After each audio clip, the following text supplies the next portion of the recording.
Let's start geography YouTube channel में एक बार पुनः आपका हार्दिक स्वागत है। तो देखिए, हम बेसिकली पढ़ रहे थे बीए पार्ट फर्स्ट का जो टॉपिक चल रहा था वायु के द्वारा निर्मित स्थलाकृतियां, जिसमें हमने अपरदनात्मक स्थलाकृतियों का विस्तार से अध्ययन कर लिया था। और दूसरी जो स्थलाकृतियां चल रही थी बेसिकली निक्षेपात्मक स्थलाकृतियां, उसमें हमने देख लिया था बालू का स्तूप या टीला बेसिकली होता क्या है इसके बारे में अवलोकन कर लिया था। तो आज हम उर्मिका चिन्ह और वॉइस के बारे में विस्तार से अध्ययन करेंगे। हालांकि जो इससे पूर्व वाला जो वीडियो है उसमें हमने यानी इन स्थलाकृतियों के बारे में विस्तार से पढ़ा था, उसको एक बार थोड़ा सा पुनः देखेंगे। तो बालू का स्तूप क्या होता है, यानी मरुस्थलीय क्षेत्रों के अंदर वायु की निक्षेप क्रिया के द्वारा निर्मित जो बालू का जो ढेर होता है, या जो एक कटक सदृश से एक पहाड़ी सदृश से जो स्थलाकृति बनती है, उसको बालू का टीला भी कहते हैं, बालू का स्तूप भी कहते हैं, बालू का दोहरे के नाम से भी जाना जाता है। और ये बालू का टीले वायु कभी उत्तर से चलती है, कभी दक्षिण से चलती है, कभी पश्चिम से चलती है, जिसके कारण और इसके मार्ग में विभिन्न प्रकार के अवरोध उत्पन्न होते हैं। वायु की गति के अंदर विविधता होती है। इसके अलावा यदि हम देखें तो वायु के मार्ग में अवरोधों में विविधता होने के कारण ये बालू का स्तूप कई प्रकार के बनते हैं।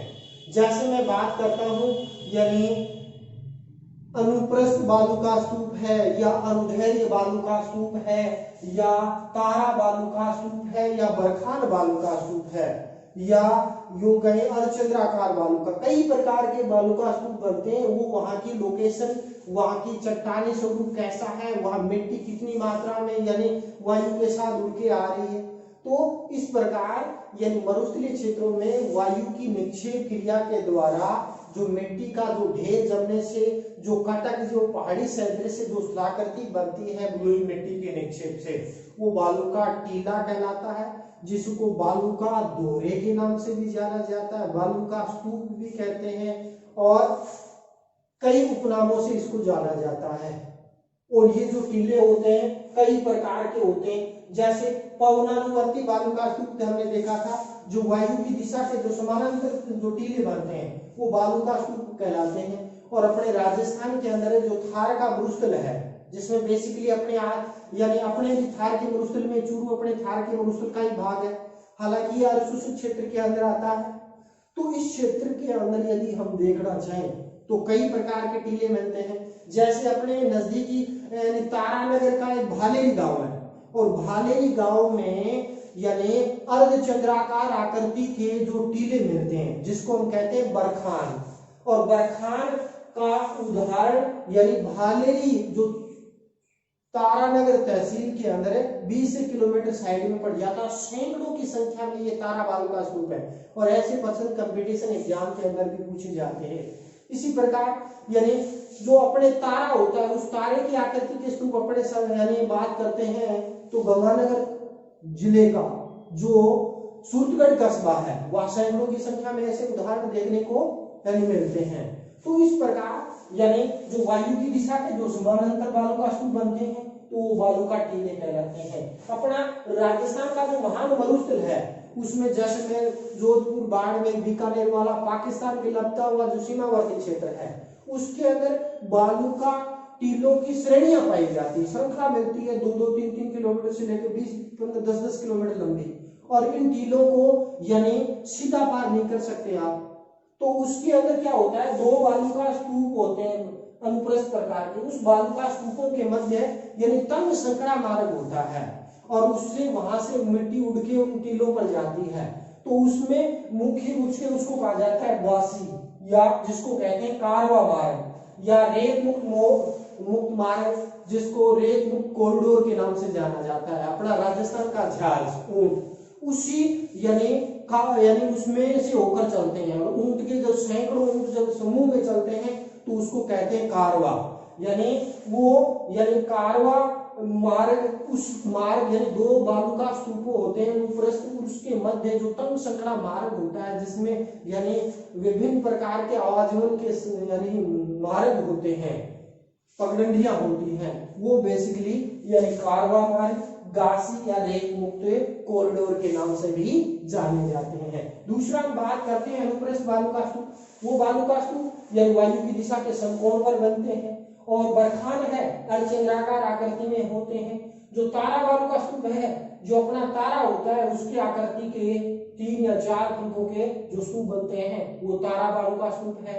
दूसरा शक्र या काफिज या जिसको नैफ का बालू का स्तूप कहते हैं, यानी झाड़ झखाड़ के आसपास जो बालू का टीले बनते हैं ना उसको नैफ का बालू का स्तूप या इसको शुक्र काफिज बालू का स्तूप के नाम से जाना जाता है।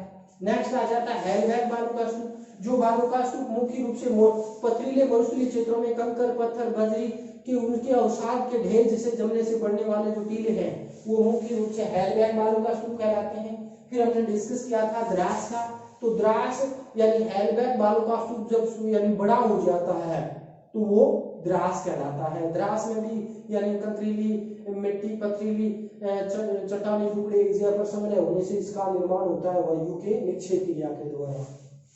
इसके बाद यानी ये तो आ जाता है बेसिकली क्या है यानी अपने बालू का स्तूप आ गए। उसका दूसरा बात करते हैं उर्मी का या इसको तरंग चिन्ह भी कहते हैं। किस नाम से जाना जाता है इसको? तरंग चिन्ह के नाम से भी इसको संबोधित किया जाता है। तो तरंग चिन्ह बेसिकली क्या होता है भाई? तो तरंग चिन्ह की बात करते हैं तो अपना मरुस्थलीय क्षेत्र है और मरुस्थलीय क्षेत्र में कई प्रकार के बालू का टीले पाए जाते हैं। आपने अनुभव भी किया होगा, सुबह सुबह आप यानी बालू का टीलों पर घूमने जाते हो तो वहां आपने देखा होगा बालू का टीलों पर 1 से 1.5 सेंटीमीटर मोटी लहरदार आकृति के अंदर चिन्ह बने हुए होते हैं। इन चिन्हों को ही यानी उर्मिका कहते हैं। इन्हीं चिन्हों को ही तरंग चिन्ह के नाम से भी जाना जाता है। तो ये हो गया अपना तरंग चिन्ह। अब आता है बेसिकली यानी जो लोइस है। लोइस क्या है भाई? तो लोइस पवन द्वारा उड़ाकर लाई गई अति सूक्ष्म बालू या धूलिकणों के मरुस्थलीय सीमा से पार बाहर जाकर जब महीन मिट्टी का निक्षेप होता है तो मैं यूं कह सकता हूं जैसे अपने क्रिकेट का ग्राउंड है, वहां क्रिकेट खेलते हैं, विभिन्न प्रकार के खेल खेले, वहां हल्का हल्का यानी महीन जो बारीक धूल के कण जिसको हम भाषा में कहते हैं पड़ा जब उड़ता है और मंद हवा होती तो भी उड़ता है और जहां पर शांत क्षेत्र होता है जैसे पेड़ पौधों की पत्तियों पर जब देगा जहां बिल्कुल शांत क्षेत्र होगा या वहां पर निक्षेप होता है। तो इसी प्रकार क्या होता है ये लोइस बेसिकली जर्मन भाषा का शब्द है। लोइस किस भाषा का है? जर्मन भाषा का शब्द है लोइस। और जिसका तात्पर्य क्या है लोइस का? यानी बारीक कणों से संबंधित जो सूर्णशील सूक्ष्म रंध्री जो मुख्य रूप से पीले रंग की जो यानी धूल के जो कण हैं और उसके लिए क्या है लोइस शब्द का यानी लोइस के नाम से जानी जाती जर्मन भाषा का अर्थ है जिसका अर्थ हो गया।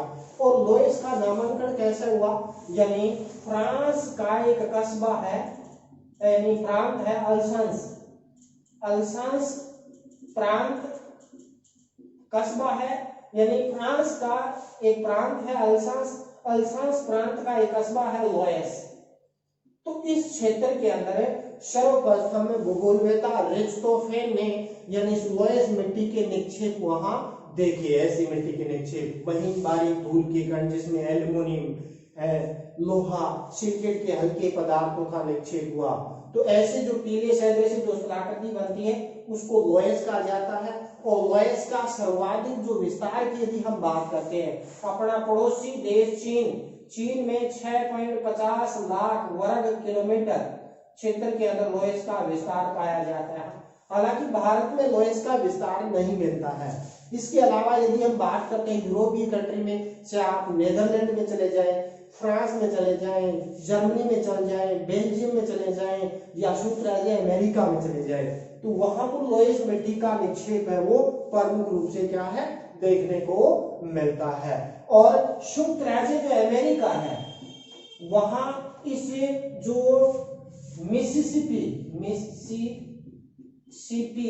व मिसौरी बेसिन यानी नदी घाटियों का जो बेसिन क्षेत्र है वहां लोयस जैसी महीन यानी मिट्टी का जो निक्षेप पाया जाता है वहां इसको एबोर्ड के नाम से इसको क्या है जाना जाता है। वहीं यदि हम बात करते हैं लोइस को, फ्रांस तथा बेल्जियम, फ्रांस व बेल्जियम में इसको किस नाम से जाना जाता है? लेमन के नाम से जाना जाता है। किसको? लोइस को। तो ये पर्सन कंपटीशन एग्जाम में पूछे जाते हैं कि बेसिकली यानी लोइस को अमेरिका में क्या कहते हैं? मिसिसिपी मिसूरी बेसिन में अबाउट, फ्रांस में और बेल्जियम में लोइस को क्या कहा जाता है? लेमन। और लोइस अल्सास प्रांत के लोइस कस्बे के नाम पर इसका विस्तार हुआ है। सर्वाधिक विस्तार चीन के अंदर पाया जाता है। मैं बताऊं लोइस मिट्टी की ईंटें बनती है और लोइस को यदि काट के इसके मकान भी बनाए जाते हैं। चीन का जो पर्वतीय क्षेत्र है वो आदिम जनजातियां रहती है, उस क्षेत्र में क्या होता है जब वहां आदिम जातियों ने उसको काट के वहां मकान बना लिए और मकान बनाते हैं जब ये भूकंप आता है। मैं बताता हूँ एक उदाहरण 1920 के अंदर है, यानी भूकंप का झटका आया और लोइस मिट्टी के जो मकान बने हुए थे उस मकानों के नीचे दबने से 2 लाख व्यक्ति मारे गए। इसी प्रकार 1928 के अंदर भूकंप आया तो 1 लाख लोग कालकलवित यानी इसके नीचे दबने से हुए थे, यानी लोइस मिट्टी के जो मकान बने हुए थे उससे।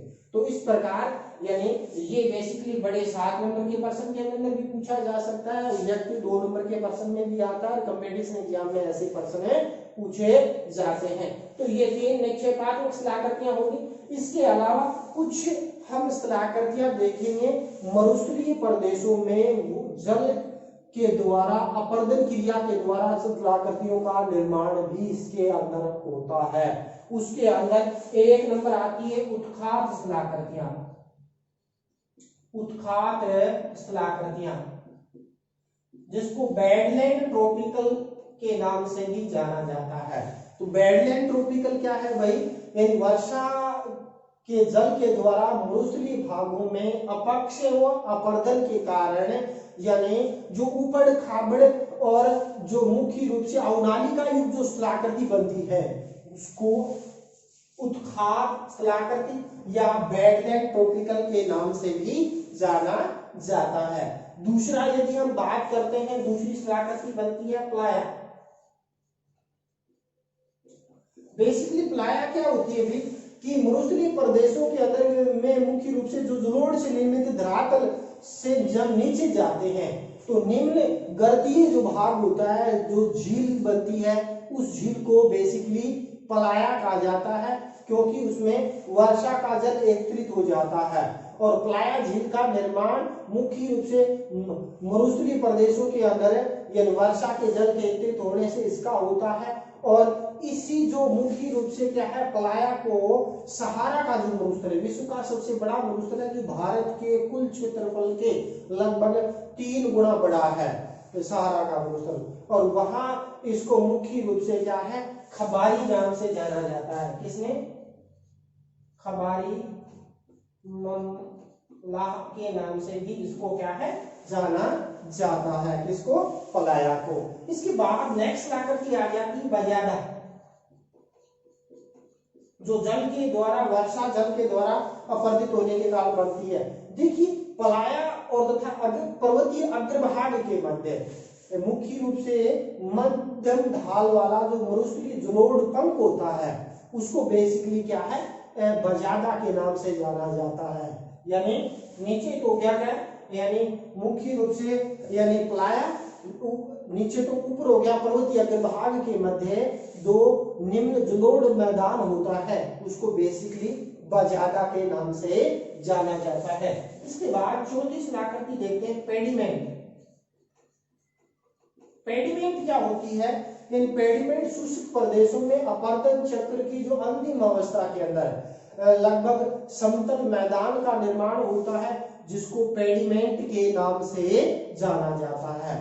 तो इस प्रकार हम देखें कि मरुस्थलीय प्रदेशों में वर्षा के जल के द्वारा एक तो बनती है कौन सी इसके अंदर यानी उत्खात स्थलाकृतियां बनती है, दूसरा प्लाया बनती है, तीसरा बजादा बनती है, चौथा पेडिमेंट का निर्माण मुख्य रूप से होता है। तो इस प्रकार आज के टॉपिक में हमने यानी निक्षेपात्मक स्थलाकृतियों में बालू का स्तूप, उर्मिका चिन्ह, लोयस देखा।